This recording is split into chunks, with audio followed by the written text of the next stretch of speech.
जो महिलाएं खरमास के दौरान अपने दरवाजे पर जल छिड़कती हैं तो वह कान खोलकर सुन लो मेरी ये बात, वरना आपकी ये गलती आपके परिवार की बर्बादी का कारण न बन जाए। श्री शिवाय नमस्तुभ्यम महाराज। भक्तों, आप सभी जानते हैं कि खरमास की शुरुआत 16 दिसंबर से हो चुकी है, जो कि 15 जनवरी को समाप्त होगा। और भक्तों, इस खरमास के दौरान आपको इन 4 नियमों का पालन करना है। जो भी माताएं बहनें इन 4 नियमों का पालन कर लेती है तो खरमास समाप्त होने से पहले आपका ऐसा कोई कार्य नहीं या फिर ऐसी कोई परेशानी नहीं जो कि दूर ना हो सके। और भक्तों, यदि आप भी इन 4 नियमों का पालन करते हैं तो साल 2026 में पूरे साल भर आपके घर में माता लक्ष्मी का आशीर्वाद बना रहेगा। तो भक्तों, वह कौन से 4 नियम हैं जिनका आपको इस खरमास के दौरान पालन करना है? और साथ ही जो भी महिलाएं रोज सुबह उठकर अपने दरवाजे पर पानी डालती हैं तो वह भी इस जानकारी को अवश्य सुने। इसी के साथ भक्तों, आप सभी जानते ही हैं कि माता लक्ष्मी की जो बहन है वह है दरिद्रता। अब जिन घरों में मां लक्ष्मी का आशीर्वाद नहीं रहता है तो ऐसे घरों में प्रवेश कर जाती हैं उनकी बहन दरिद्रता। और जिन घरों में दरिद्रता का वास हो जाता है तो ऐसे घरों में हमेशा दुख और परेशानियां बनी रहती हैं, हमेशा लड़ाई झगड़े होते ही रहते हैं और धन का अभाव हमेशा ही बना रहता है। तो चलिए भक्तों, जानते हैं कि कौन से 4 ऐसे नियम है जिन्हें घर की प्रत्येक माताओं बहनों को पालन अवश्य करना चाहिए। और भक्तों, यदि आपने इस खरमास के दौरान इन 4 नियमों का पालन करना शुरू कर दिया तो साल 2026 से पहले या फिर साल 2026 में आपका ऐसा कोई कार्य नहीं जो कि पूर्ण ना हो सके और आपकी ऐसी कोई कामना नहीं जो कि परिपूर्ण ना हो सके। तो चलिए भक्तों, जानते हैं कि आखिर वो कौन से ऐसे 4 कार्य हैं जिनका सभी माताओं बहनों को पालन अवश्य ही करना चाहिए। अब भक्तों, मां लक्ष्मी हमेशा स्वच्छ स्थानों पर ही निवास करती है और उनकी बहन हमेशा बुरी जगह या गंदगी वाले स्थान पर ही रहना पसंद करती है। यानी कि भक्तों, जिन घरों में हमेशा प्रेम भाव बना रहता है, जिन घरों में पैसा भरपूर मात्रा में रहता है, कोई भी परेशानी नहीं रहती, तो ऐसे घरों में मां लक्ष्मी का आशीर्वाद रहता है। और जिन घरों में हमेशा वाद विवाद होते ही रहते हैं, सारे कार्य हमेशा बिगड़ते ही रहते हैं, यानी कि कोई भी कार्य अच्छे से नहीं होता है, तो ऐसे घरों में दरिद्रता का वास हो जाता है। तो भक्तों, यदि आप भी अभी तक इन गलतियों को करते आ रहे हैं तो आपको आने वाले इस नए साल से पहले अपनी इन गलतियों को अवश्य सुधारना है, ताकि आने वाले पूरे साल आपके घर भी मां लक्ष्मी का आशीर्वाद बना रहे। तो देखिए भक्तों, माता लक्ष्मी प्रत्येक दिन प्रत्येक घर में आती है और यदि उन्हें आपके घर में जो वस्तुएं दरिद्रता को पसंद है, ऐसी वस्तुएं मिलती हैं तो वो आपके मुख्य द्वार से ही लौट जाती है। इसी के साथ भक्तों, जब भी मां लक्ष्मी सुबह सुबह भ्रमण के लिए निकलती हैं और जब वो आपके मुख्य द्वार पर आती हैं और जब वो देखती हैं कि इस घर में तो सारे लोग अभी तक सो रहे हैं, इस घर में तो हमारे आगमन की कोई भी तैयारी नहीं की गई है, तो आप वापस चली जाती हैं। और जिस जगह पर ये सभी कार्य होते हैं तो ऐसी जगह पर फिर माता लक्ष्मी जी की बहन दरिद्रता पहुंच जाती है। तो चलिए भक्तों, सबसे पहले तो आप सभी को बता देते हैं कि कौन से वो 4 कार्य हैं जो मां लक्ष्मी को पूरे साल भर प्रसन्न रखते हैं। तो चलिए भक्तों, जानते हैं सबसे पहले कार्य के बारे में जिसे घर की सभी माताओं को करना चाहिए। तो भक्तों, घर की जो बड़ी माता बहन है उनको सबसे पहला नियम ये बनाना है कि उन्हें प्रतिदिन जल्दी उठना है। अब भक्तों, अभी सर्दियों का समय है तो आप सुबह 5:30 बजे, 6 बजे या 6:30 बजे तो आपको उठ जाना है और उठकर अपने घर के मेन गेट पर जल जरूर छिड़कना है। आपने कई लोगों को रोज सुबह उनके मुख्य द्वार पर जल छिड़कते जरूर देखा होगा। तो भक्तों, इसका कारण यह है कि मां लक्ष्मी स्वयं कहती हैं कि जिस घर के सामने सुबह सुबह घर के द्वार पर जल छिड़का जाता है तो उस जगह को मैं पसंद करती हूँ और उस जगह पर मैं आना भी पसंद करती हूँ। तो भक्तों, सुबह उठकर सीधे आपको जल नहीं छिड़कना है, आपको सबसे पहले तो साफ सफाई करना है। साफ सफाई करने के बाद अपने घर के मेन गेट पर आप लोगों को जल छिड़कना है। अब भक्तों, यहाँ पर जल छिड़कने का महत्व बताया गया है ना, कि पानी डालने का महत्व नहीं बताया गया है। हम ऐसा इसीलिए कह रहे हैं क्योंकि कुछ लोग क्या करते हैं कि बाल्टी भरकर लेकर आ जाते हैं और अपने पूरे घर का द्वार धो देते हैं। तो भक्तों, धोने का यहाँ पर सुबह सुबह महत्व नहीं है। हालांकि शाम को आप धो दे सकते हैं, लेकिन सुबह सुबह आपको जल छिड़कना है। तो भक्तों, सुबह सुबह अपने घर के द्वार पर झाड़ू वगैरह लगाकर अपने ही घर के रसोई घर से क्या करना है, एक लोटा जल लेना है और इस लोटे को जो है अपने घर के रसोई घर में जहां पर आपका पीने का पानी रखा जाता है उस जल से भरकर लाना है।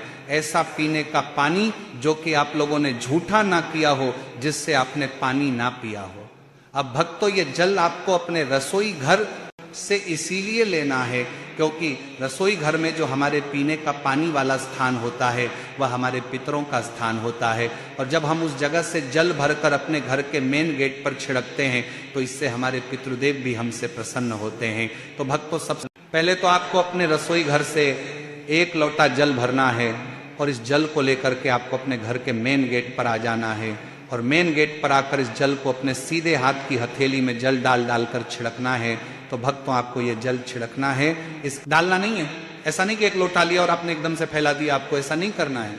आपको अपने सीधे हाथ की हथेली में थोड़ा थोड़ा जल ले लेकर जो है पूरे में अपने घर के मुख्य द्वार पर जितने भी आपके घर की बाउंड्री है घर के बाहर, तो उतनी जगह में आप लोगों को अपने घर के सामने जो है पूरे में जल छिड़क देना है। तो भक्तों, जिस घर में की माताएं बहनें इस तरीके से प्रतिदिन सुबह सुबह उठकर, जल्दी उठकर, ब्रह्म मुहूर्त में उठकर सुबह सुबह अपने घर के मेन गेट पर अपने घर के रसोई घर का जल छिड़कती है, उस घर में माता लक्ष्मी जी आना प्रसन्न करती है और इसी घर में वह सदैव अपना आशीर्वाद भी बनाए रखती हैं। साथ ही में उस घर के पितृ भी उस घर से बहुत प्रसन्न होते हैं और कभी कोई दुख और परेशानी नहीं आने देते हैं। इसके बाद में दूसरी जो चीज है दोस्तों, वो है रंगोली। एक छोटी सी रंगोली, बड़ी ना बना सको लेकिन तो छोटी ही बना देना।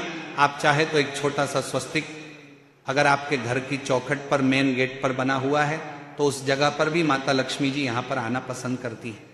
और अगर आपके पास रंगोली ना भी हो तो चौक आपने देखा होगा, आटे का जो चौक बनाते हैं, आटे का स्वस्तिक भी आप लोग चाहो तो बना सकते हो। अन्यथा रंगोली है तो आप वो भी चाहो तो आपकी मर्जी है, बना सकते हो। तो भक्तों, ये दूसरी चीज हो गई जो कि है आपके घर के मेन गेट पर एक छोटी सी रंगोली का रहना। रंगोली जब माता लक्ष्मी जी देखती हैं तो बहुत प्रसन्न होती है और उस घर में आना भी यहाँ पर वह पसंद करती हैं। तो आपको अपने मुख्य द्वार पर प्रतिदिन एक रंगोली जरूर ही बनानी है। अब जो तीसरी चीज है भक्तों, वह थोड़ी अलग है और वह शायद आपको ना भी पता हो। चौथी जो चीज है वह है एक लोटा जल। तो हमने सुबह छिड़का था, पर एक कलश जल आपको अपने घर के मेन गेट पर भी रखना होता है। अब ये जो एक कलश जल है ये आपके घर में मिट्टी का भी हो सकता है, किसी चीज का भी हो सकता है। तो एक कलश जल हमेशा अपने घर के मेन गेट पर रखा जाता है।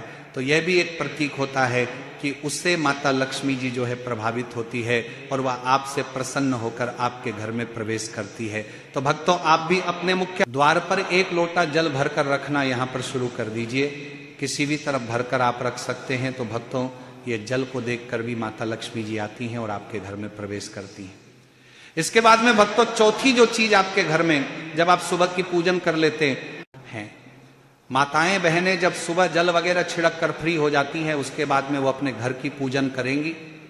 तो जिस घर में पूजन करने के बाद एक दीपक उनके घर के मेन गेट पर रखा जाता है, तो उस घर में भी माता लक्ष्मी जी आना पसंद करती हैं। अब ये जो दीपक है, ये आप गोल बत्ती का, लंबी बत्ती का, जैसा आप रखना चाहें वैसा रख सकते हो। देवियों के लिए हमेशा लंबी बत्ती का दीपक रखा जाता है। तो ये जो दीपक है, अगर आप लंबी बत्ती का रखें तो ज्यादा बेहतर है। हालांकि गोल बत्ती का भी रखेंगे तो भी कोई दिक्कत नहीं है। तो जिस घर में सुबह सुबह पूजन हो जाने के बाद अपने घर के मेन गेट की चौखट पर एक दीपक रखा जाता है, तो उस घर में भी माता लक्ष्मी जी आना पसंद करती हैं। और जब वह सुबह सुबह देखती हैं कि हाँ, इस घर में तो दीपक जल रहा है, तो वह उस घर में प्रवेश कर जाती हैं। और जिस घर में नहीं जलता है वहां पर माता जो दरिद्रता होती है वह आना यहाँ पर पसंद करती है। तो भक्तों, ये थी 4 चीजें। इन 4 चीजों का आप लोग ध्यान रखते हो और माताएं बहनें प्रतिदिन सुबह सुबह उठकर इन 4 चीजों में अपना ध्यान लगाती हैं और ये 4 काम करती हैं। तो उनके घर में माता लक्ष्मी जी प्रतिदिन आएंगी, क्योंकि माता लक्ष्मी जी सुबह सुबह प्रतिदिन जो है ब्रह्म मुहूर्त में पूरी पृथ्वी पर भ्रमण के लिए निकलती है। और जिस घर में ये 4 काम उन्हें दिखते हैं, उस घर में वे बिल्कुल उसी वक्त प्रवेश कर जाती है। और जब वो सुबह सुबह आपके घर में प्रवेश कर जाएंगे, तो सुबह से ही आपके घर में बहुत अच्छे अच्छे कार्य होना शुरू होंगे, सब कुछ अच्छा अच्छा होगा। आपके घर से धीरे धीरे कर्जा समाप्त हो जाएगा, अगर कर्जा है तो, और धन की जो समस्या चल रही है वो भी धीरे धीरे करके जो है दूर होना यहाँ पर शुरू हो जाएगी। तो भक्तों, अब ये तो हमने आपको वो 4 चीजें बता दी जो कि लक्ष्मी जी को प्रिय है। अब हम आपको वो चीजें बता रहे हैं जो कि दरिद्रता को प्रिय है, यानी कि जिस घर में ये काम होते हैं तो उस घर में दरिद्रता आएंगी। तो भक्तों, अब आपके ऊपर है कि आपको लक्ष्मी जी को प्रसन्न करने के लिए ये 4 कार्य करना है, या दरिद्रता को प्रवेश करने के लिए ये 4 कार्य करना है। अब दरिद्रता कैसे आती है वो भी जान लीजिए। देखिए, दरिद्रता जब आती है, जब आप लोग सुबह सुबह बहुत लेट तक सोते रहते हो। वैसे तो दोस्तों सूर्योदय से पहले उठना चाहिए, पर जब भी अगर कोई सूर्योदय से पहले ना उठ पाए तो 7 बजे तक जो है उन्हें उठ जाना चाहिए, क्योंकि इसके बाद अगर उठते हो तो सीधी सी बात है कि दरिद्रता माता आपके घर में प्रवेश जरूर करेंगी, क्योंकि वह खुद कहती हैं कि जिस घर के लोग सूर्योदय के बाद सोते रहेंगे, दोपहर तक सोते रहेंगे, लेट तक सोते रहेंगे, उस घर में वह जाना पसंद करती हैं और उस घर में वह प्रवेश कर जाती है। और जिस घर में दरिद्रता माता प्रवेश कर गई तो आप जानते ही हैं उस घर में क्या क्या होना यहाँ पर शुरू हो जाता है। तो हो सके तो घर की माताएं बहनें अपने घर के सभी सदस्यों की ये चीज को जरूर सुधारें कि वह जल्दी उठे। सभी आप तो उठ ही जाती हैं सुबह जल्दी, पर हो सके तो अपने घर के सभी सदस्यों को जल्दी उठाने की यहाँ पर कोशिश करें। सूर्योदय के बाद ज्यादा देरी तक ना सोएं, बस इस बात का आप लोगों को ध्यान रखना है। तो सुबह जो लोग सोते रहेंगे उन लोगों के घर में दरिद्रता यहाँ पर प्रवेश करेगी। इसके बाद में दरिद्रता एक जगह पर और आएगी, जो कि है जिस घर में रात के झूठे बर्तन सुबह तक रखे रहेंगे, सुबह जब दरिद्रता माता घूमने आएंगी, हाँ, सुबह लक्ष्मी माता के साथ में दरिद्रता माता भी घूमने आती है। जिस घर में लक्ष्मी जी के पसंद की चीजें नहीं मिलती हैं उनको उस घर में दरिद्रता प्रवेश कर जाती है। तो भक्तों, जिस घर में रात के झूठे हुए बर्तन सुबह तक रखे रहते हैं उस घर में दरिद्रता बिल्कुल बेझिझक होकर प्रवेश कर जाएंगे, क्योंकि आप लोग रात के अगर बर्तन मांजकर नहीं सोते हो, रात के बर्तन आपके सुबह तक रखे रहते हैं, तो दरिद्रता उस घर में आनी ही आनी है। उस घर में मतलब ऐसे कार्य होने हैं जिससे कि आप लोग परेशान यहाँ पर हमेशा रहेंगे ही रहेंगे। तो भक्तों, दूसरा काम यही है जो कि दरिद्रता को प्रिय है। रात के बर्तन जो लोग सुबह तक रखते हैं उनके घर में दरिद्रा माता प्रवेश करती है। और अगर दरिद्रा माता को प्रवेश नहीं करवाना है तो आप लोग सुबह जल्दी उठिए, रात के बर्तन को रात में ही साफ करके रखिए। इसके बाद में तीसरी चीज है भक्तों, जो माताएं बहनें दोपहर में सोती हैं। तो भक्तों, यह तो एक बहुत कॉमन चीज है कि ज्यादातर लोग जो है दोपहर में 1 से 2 घंटे की नींद लेते ही लेते हैं। हालांकि आप लोग आराम कर सकते हैं, पर गहरी नींद आप लोगों को दोपहर में नहीं लेनी चाहिए। यह नियमों के विरुद्ध है। बाकी आपकी मर्जी कि आप जैसा चाहे वैसा कर सकते हैं। तो दरिद्रता को एक चीज और प्रिय है, जिस घर की माताएं बहनें दोपहर में सोती हैं उस घर में भी दरिद्रता यहाँ पर प्रवेश कर जाती है, क्योंकि उनको ये चीजें पसंद है। इसके अलावा भक्तों, चौथी जो चीज है वह यह है कि जिस घर में सुबह सुबह से लड़ाई झगड़ा शुरू हो जाता है, या घर में बिल्कुल साफ सफाई नहीं रहती है, मक्खियां भिनक रही हैं, कुछ भी हो रहा है, इधर उधर गंदगी पड़ी हुई है, उस घर में भी दरिद्रता यहाँ पर प्रवेश कर जाती है और घर में फिर परेशानी आना शुरू हो जाती है। और एक चीज और जो कि हम आपको आखिरी में बताएंगे वो यह है कि जिस घर में नींबू और मिर्ची एक साथ रखा जाता है उस घर में दरिद्रता बिल्कुल प्रवेश कर जाती है। तो आप लोगों को नींबू और मिर्ची को एक साथ नहीं रखना है, अलग अलग रखना है। फ्रिज के अंदर भी भले ही ऊपर नीचे की दराज में नहीं रखना है, नींबू को अंदर रखना है तो मिर्ची को बाहर रखिएगा। अलग अलग आप लोगों को नींबू मिर्ची रखना है, क्योंकि नींबू मिर्ची की जो जगह होती है वह दरिद्रता की ही जगह होती है, वह उनको बहुत पसंद होती है। इसीलिए लोग नींबू मिर्ची को अपने घर के मेन गेट पर ही टांग देते हैं, जिससे कि दरिद्रता वहीं पर रुक जाती है और लक्ष्मी जी अंदर आ जाती हैं और दरिद्रता वहीं पर मेन गेट पर रुक जाती है। तो नींबू और मिर्च को एक साथ नहीं रखना है। तो भक्तों, ये थी वो चीजें जिनका आपको पालन अवश्य करना है। यदि जानकारी उचित लगी हो तो वीडियो को लाइक और चैनल को सब्सक्राइब जरूर करें। धन्यवाद।